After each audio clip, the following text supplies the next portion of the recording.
Hello, ഇന്ന് ഞാനൊരു കേക്കിൻ്റെ റെസിപ്പി ആയിട്ടാണ് കേട്ടോ വന്നിരിക്കുന്നത്. കേക്കെന്ന് പറയുമ്പോൾ അത്ര വലിയ ആധികാരികമായ കേക്കൊന്നുമല്ല. നമ്മുടെ സാധാ അമൃതം പൊടി വെച്ചിട്ട് കുട്ടികളൊക്കെ സ്കൂൾ വിട്ട് വരുമ്പോൾ കൊടുക്കാൻ പാകത്തിനുള്ള ചെറിയൊരു ടീ കേക്കാണ്.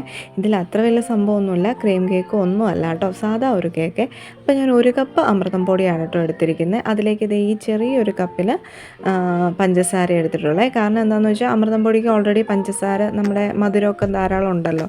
പിന്നെ ഞാൻ ഈ പഞ്ചസാരക്കകത്തേക്ക് കറുവപ്പട്ട, ഗ്രാമ്പൂ, 2 ഏലക്കയാണ് കേട്ടോ ഇട്ടേക്കുന്നത്. എന്നിട്ട് നന്നായിട്ടൊന്ന് തിന്നായിട്ട് പൊടിച്ചെടുത്തു. പിന്നെ 2 മുട്ടയാണ് കേട്ടോ എടുത്തിട്ടുള്ളൂ. 2 മുട്ട മാത്രം മതി കേട്ടോ നമുക്ക് 1 കപ്പിന്. എന്നിട്ട് അത് നന്നായിട്ടൊന്ന് ബീറ്റ് ചെയ്തെടുക്കുന്നുണ്ട്. നമുക്കിങ്ങനെ ബീറ്റ് ചെയ്യാൻ മിക്സിക്കകത്തിട്ടൊന്ന് അടിച്ചെടുത്താലും മതി കേട്ടോ. എന്നിട്ട് നമ്മൾ എടുത്ത് വെച്ചിരുന്ന അമൃതം പൊടിയുടെ മിക്സില്ലേ, അത് ഇതിൻ്റെ അകത്ത് കുറേശ്ശെ ആയിട്ടിട്ട് ഇങ്ങനെ ഒന്ന് റൗണ്ടൊന്ന് കറക്കിയെടുക്കണേ. അത് പെട്ടെന്ന് കട്ട കെട്ടും. അപ്പോൾ അതുപോലെ കട്ട കെട്ടാതെ ഒന്ന് ഇളക്കണം കേട്ടോ. കാരണം അതിനൊരു പശ പോലെ ഉണ്ടല്ലോ, അമൃതം പൊടി പെട്ടെന്ന് വെള്ളം വലിക്കുക, നമ്മുടെ റവ പോലെ പെട്ടെന്നത് വെള്ളം കുടിക്കുന്നതല്ലേ. അപ്പോൾ പെട്ടെന്നൊന്ന് കുറുകുവാണെങ്കിൽ കുറച്ച് പാലൊഴിച്ചൊന്ന് മിക്സ് ചെയ്താൽ മതി കേട്ടോ. ഞാൻ എന്തായാലും കുറച്ച് പാൽ അതിലൊഴിച്ചിട്ടുണ്ട്. അപ്പോൾ അത് ഈ ഒരു പരുവത്തിന് ആയി കിട്ടിയിട്ടുണ്ട് കേട്ടോ. ഇപ്പോൾ പാലൊരു ഇത്തിരി കൂടിപ്പോയി, എന്നാലും കുഴപ്പമൊന്നുമില്ല. നമ്മൾ കേക്കിൻ്റെ പണി തുടങ്ങുമ്പോൾ ആദ്യം തന്നെ ചെയ്യേണ്ടത് നമ്മുടെ ഈ ട്രേ റെഡിയാക്കി വെക്കുകയാണ് കേട്ടോ. കാരണം ഇതിൻ്റെ മിക്സ് ചെയ്ത് കഴിഞ്ഞിട്ടുണ്ടെങ്കിൽ അപ്പോൾ തന്നെ ട്രേയിലേക്ക് വെച്ചിട്ട് നമ്മൾ ഏതിൽ വെച്ചാണോ അത് കുക്ക് ചെയ്യുന്നത് അതിലേക്ക് മാറ്റുവാണ് കേട്ടോ ചെയ്യേണ്ടത്.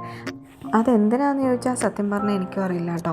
നമ്മുടെ യൂട്യൂബ് ചേച്ചിമാരുടെയൊക്കെ വീഡിയോസ് കണ്ടാണ് ഞാനും ഉണ്ടാക്കിയത്. അപ്പോൾ അവരെല്ലാവരും അങ്ങനെ ചെയ്യുന്നത്. അപ്പം ഞാനും അങ്ങനെ ഒത്തിരി താമസമാക്കി വെക്കാറില്ല, ആദ്യം തന്നെ അത് റെഡിയാക്കി വെച്ചിട്ട് ഉണ്ടാക്കാറേ ഉള്ളൂ കേട്ടോ. അതാണ് കേട്ടോ ഞാൻ അങ്ങനെ പറഞ്ഞത്. ഇനി അതിൻ്റെ ഉള്ളിൽ എന്തെങ്കിലുമൊക്കെ മുട്ടയല്ലേ, അപ്പോൾ പെട്ടെന്ന് കേടാവുമായിരിക്കും, അതുകൊണ്ടായിരിക്കും. ഒത്തിരി നേരം വെച്ചിട്ടുണ്ടെങ്കിൽ ഇതിങ്ങനെ പതഞ്ഞിരിക്കുന്നതല്ലേ, അത് മാറിപ്പോവായിരിക്കും, അതുകൊണ്ടായിരിക്കാം എന്ന് ഞാൻ വിശ്വസിക്കുന്നു കേട്ടോ. എന്തായാലും നമ്മുടെ കേക്ക് ഇതേ നല്ല പെർഫെക്റ്റ് ആയിട്ട് വന്നിട്ടുണ്ട് കേട്ടോ. അപ്പം നമ്മുടെ ഹെൽത്തി ആയിട്ടുള്ള കേക്കാണ്. കാരണം നമ്മൾ മൈദയൊന്നും അല്ല ഉപയോഗിക്കുന്നത്, നമ്മുടെ മക്കൾക്ക് കൊടുക്കാനല്ലേ, മൈദയൊന്നും അല്ല. പിന്നെ നമ്മുടെ അമൃതം പൊടി വെച്ചിട്ടാണ് കേട്ടോ. അപ്പോൾ എൻ്റെ മോന് കിട്ടുന്ന അമൃതം പൊടിയാണ്, അപ്പോൾ അതുള്ളതുകൊണ്ട് ഞാനത് വെച്ചിട്ടുണ്ടാക്കിയതാണ്. അപ്പം ഹെൽത്തിയാണ്, പെട്ടെന്ന് ഉണ്ടാക്കാനും പറ്റുന്നതാണ് കേട്ടോ. അപ്പോൾ അമൃതം പൊടി കഴിക്കില്ലാത്ത കുഞ്ഞുങ്ങൾക്ക് ഇങ്ങനെയൊക്കെ ആണെങ്കിലും ഉണ്ടാക്കി കൊടുക്കാം. കേക്ക് എല്ലാവർക്കും ഇഷ്ടമായിരിക്കുമല്ലോ. ഈ കേക്ക് ഇഷ്ടപ്പെട്ട കമൻറ്റിൽ പറയണേ.